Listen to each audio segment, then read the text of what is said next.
เจ้ารายการระยะที่2ของพวกเฮาก็ถือว่าสืบต่อสร้างสรรค์บรรยากาศของเบิกบานมุกชื่นเนาะฝากพี่ฝากน้องฝากตอน FC หลายหม่องหลายบอนรับฟังกันม่วนๆเนาะเป็นระยะที่2นี้ก็ถือว่าสืบต่อเนาะเป็นจังได๋ท่านผู้ฟังท่านผู้ชมเนาะอยู่ใจใดก็ได้อยู่หลายหม่องหลายบอนเห็นแก่แล้วก็อย่าลืมทักทายกันเข้ามาเนาะเพื่อประกอบตอบสนองความม่วนความซื่นไปพร้อมๆกันเนาะ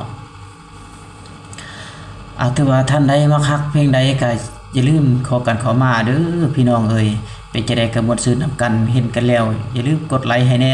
กดแชร์ให้พร้อมกดติดตามไปเลยเนาะฝากข้อมูลคนซื่นของทั้ง2รายการเสียงเพลงตะกับขอของพวกเฮาก็ถือว่าจัดเต็มที่พบกันทุกวันเวลาบ่ว่าเวลาใดก็พอกันเนาะทักทายกันเข้ามา FC ของพวกเฮาสร้างผลงานสีสันในเสียงรำเสียงเพลงความเบิกบานมวลซื่นอยู่ในโลกโซเชียลของพวกเฮาอยู่ในรายการที่2ของพวกเฮานี้ก็สืบต่อฟังผลงานเพลงทางรายการจะตอบสนองให้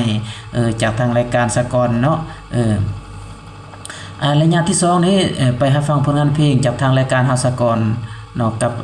แล้วจึงคอยโอ้ลมกันในระยะต่อไปไปหาฟังในผลงานเพลงเคียงข้างสร้างฝันเนาะถือว่าเคียงข้างสร้างฝันไปนำกันเนาะสร้างนำกันฝันนำกันความใฝ่ฝันของเฮาอยากได้อันใดแม่นได้ตั้งหลักเป้าหมายแล้วก็สู่ส้นให้มันสำเร็จเนาะตามเป้าหมายของพวกเฮาฉะนั้นแล้วขออนุญาตประกอบตอบสนองเสียงเพลงให้เนาะเคียงข้างสร้างฝันก็แล้วกันเนาะม่วนๆไปฟังนำกันเด้อ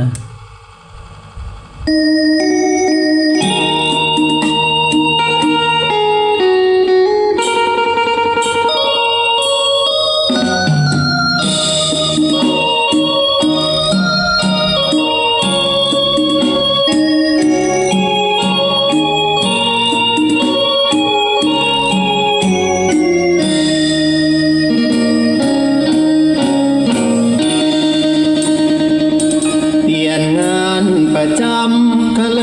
ยว่าทำเงินไว้บ่อยู่สิเฮ็ดจังใดบ่ฮู้ฝันที่มีอยู่เริ่มจะสลายหับปากกับน้องบ่โดนเฮาต้องได้ขี่รถไทยแต่คืบหน้าไปได้บ่หลายสู้งานปานใดก็ยังคือบ่พอทนที่สองล้อไปก่อนน้องลาน้องเพลงนี้เรื่อยมาให้หูตัวว่าเฮายังมีเฮา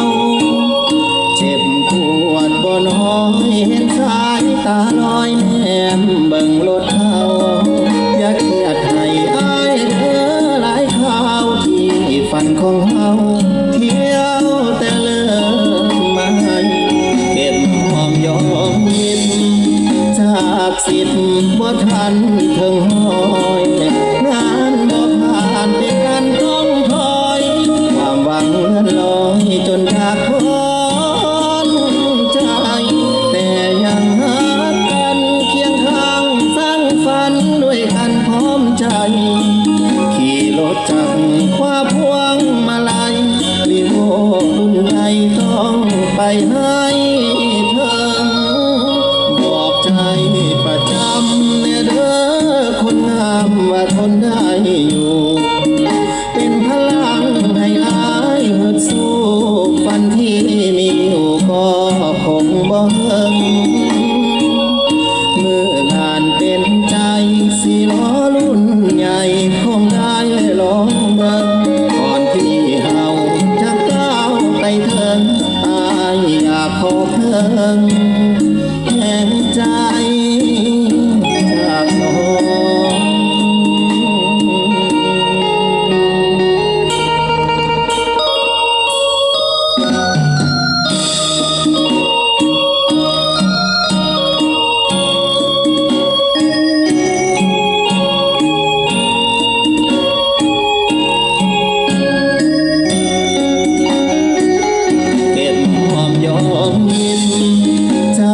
สิทธิ์บ่ทันถึงห้อย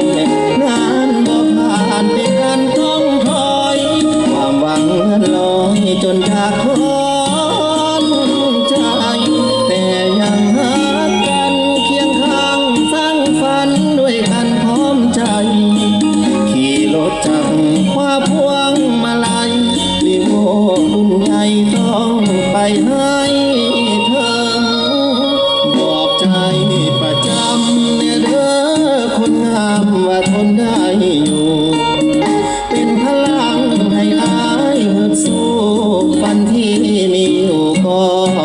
บ่เฮิงเมื่องานเป็นใจสิล้อรุ่นใหญ่คงได้ลองเบิ่งก่อนที่เฮาจะก้าวไปถึงอายอยากขอเพิ่งแห่งใจจากน้อง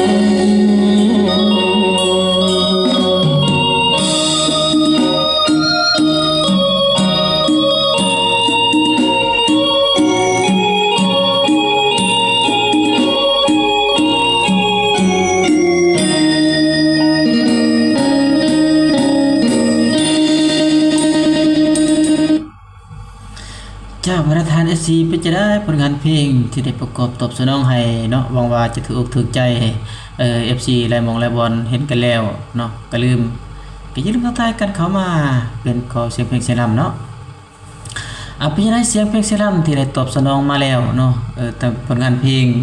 เคียงข้างสร้างฝันเนาะเป็นจะได้ก็สร้างฝันนำกันไปสร้างฝันด้วยกันว่าซั่น เนาะ